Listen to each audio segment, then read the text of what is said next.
प्रधानमंत्री जी कल प्रवासी भारतीयों के सम्मेलन को भी संबोधित करके आए।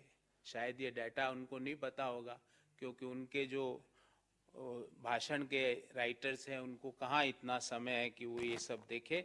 पर 604 Indians leave India every day. आज शाम को रात के 12 बजे तक 604 और भारतीय देश के बाहर चले जाएंगे, जो 2014 में ये संख्या थी 354। 354 थी 2014 में, 2022 में 604, मतलब 1.7 टाइम्स से ये संख्या बढ़ी है। अब सवाल ये उठता है कि बाहर जा रहे हैं तो क्या है, चले जाएं। पर आपको जान के ताज्जुब होगा कि इनमें से अधिकांश हाई नेटवर्थ इंडिविजुअल्स है।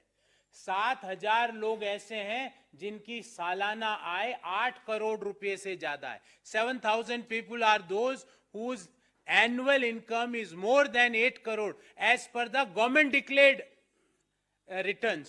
भारत सरकार को दिए गए रिटर्न्स के अनुसार 7,000 लोगों की आय जो भारत छोड़ के 2022 में गए, उनकी आय 8 करोड़ से ज्यादा है। अधिकांश लोग वो हैं जो हाई नेटवर्थ इंडिविजुअल्स है, मतलब भारत से कमाया हुआ पैसा भारत में निवेश नहीं हो रहा है, वो जाके बाहर जाके निवेश हो रहा है, क्योंकि अमृतकाल है। अमृतकाल की शायद प्रधानमंत्री जी के अनुसार यही परिभाषा होगी।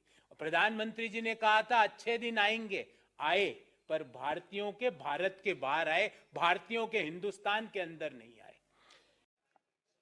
क्या अमृतकाल में देश के 604 लोग प्रतिदिन भारतीय नागरिकता त्याग रहे और सरकार सोई हुई है?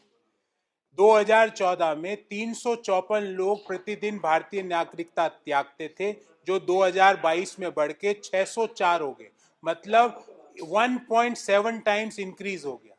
क्यों हुआ ये इंक्रीज, और इनमें से कौन है वो लोग जो भारतीय नागरिकता त्याग रहे हैं? इनमें से 7,000 लोग ऐसे हैं जिनकी सालाना आय 8 करोड़ से ज्यादा है। और ये क्यों हो रहा है? क्योंकि देश में लगातार हाई अनएम्प्लॉयमेंट लेवल बना हुआ है। 2022 में 12 में से 9 महीने बेरोजगारी की दर 7% से ज्यादा थी, और 4 महीने तो ये 8% से भी ज्यादा थी। दिसंबर 2022 में बेरोजगारी की दर CMIE के अनुसार 8.3% थी, और शहरी बेरोजगारी 10.07% थी। लगातार GDP ग्रोथ नीचे गिर रही है, जो डिमोनेटाइजेशन और गलत तरीके से GST लगाने के कारण 8.3% पे फाइनेंशियल ईयर 2017 में GDP ग्रोथ थी, वो कोरोना के पहले 3.7% पर आ गई। देश में आज गरीब लोगों की संख्या दुनिया में सबसे ज्यादा है। 22.8 करोड़ लोग देश में गरीब लोग हैं। यूनाइटेड नेशंस डेवलपमेंट प्रोग्राम के तहत जो रिसर्च हुई ऑक्सफोर्ड यूनिवर्सिटी के संयुक्त तत्वाधान में, देश की हंगर इंडेक्स आज रैंकिंग यहां पहुंच गई कि अफगानिस्तान के अलावा एशिया के सारे मुल्क भारत से बेहतर कर रहे हैं हंगर इंडेक्स में।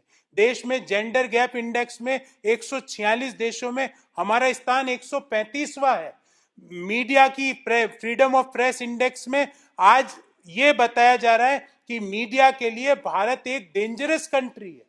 तो ये तो होना ही था कि देश के प्रतिदिन 604 लोग देश छोड़ के भारत की नागरिकता को त्याग रहे हैं। हमारा सवाल है मोदी जी से कि क्यों ये 604 लोग प्रतिदिन देश को त्याग के जा रहे हैं, और दूसरा सवाल है कि क्यों देश के लोगों के लिए अच्छे दिन भारत में नहीं आए, देश के लोगों को अच्छे दिन के लिए देश के बाहर क्यों जाना पड़ रहा है।